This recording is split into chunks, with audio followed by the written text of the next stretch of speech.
introduce our guest speaker, and I do it on two fronts. One on behalf of St. John Ambulance Board, but on the other on behalf of Chief of Police Eric Gala.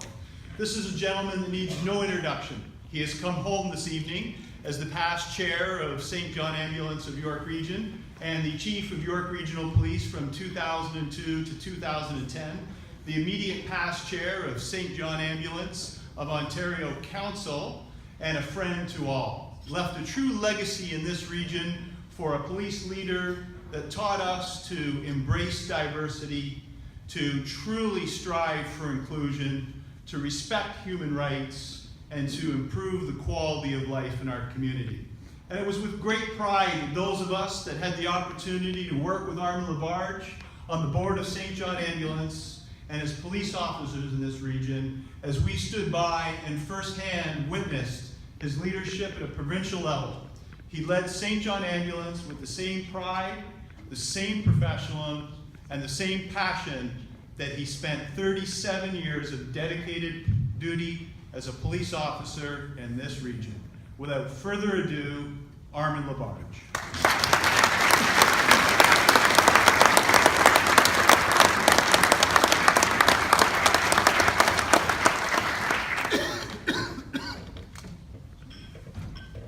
Thank you, Tom, for that lovely introduction, and I just wish my wife could be here to actually enjoy and hear all of that as well. So as all of you in St. John and all of you that hold public office know that we're only as successful as those that give up time and give up occasions when we're not home allow us to be that successful. So a round of applause for all the families that support each and every one of us.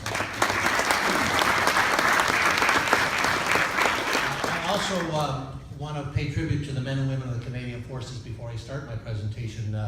It's because of their sacrifice and their service that we can gather here tonight in freedom and safety. So again, another round of applause for the Canadian Forces. So I'm going to attempt to do the impossible, and I'm going to try to capture 130 plus years of St. John history in about 20 to 25 minutes. Before I do that, I want to acknowledge the presence of Keith Perrin, past chair of Ontario Council and the current chair of St. John Canada Foundation. And that's critically important because I'm going to talk about the eye hospital and the tremendous work that they do internationally. And Keith actually helps raise funds for them here in Canada. Again, Keith Perrin. As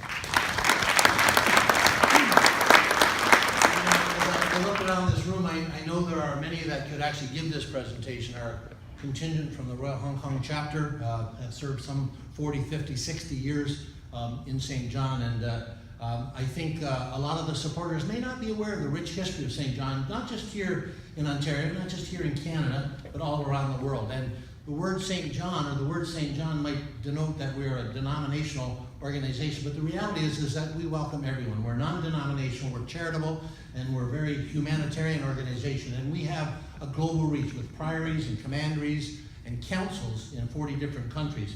And if you've ever watched the Orlando Bloom movie, you'll know that our order actually does date back to the establishment in Jerusalem of an order where we were caring for pilgrims that 1,000 years ago were making their way to the Holy Land for the Crusades.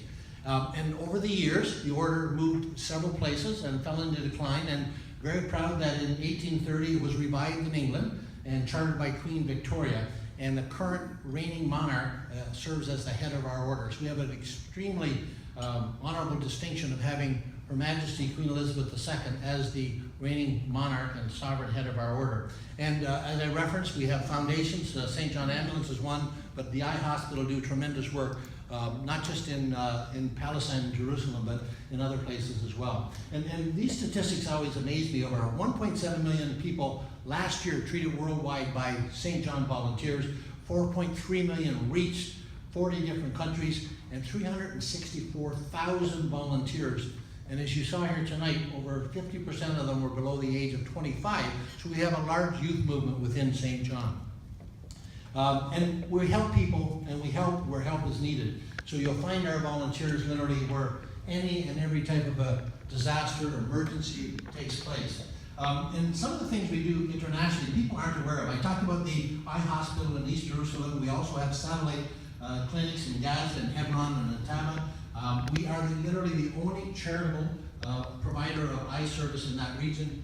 If you've ever been to the Holy Land, you'll appreciate that the rate of blindness within the Palestinian community is 10 times higher than that in developed countries. So we're literally saving and changing lives by the operations that we actually perform.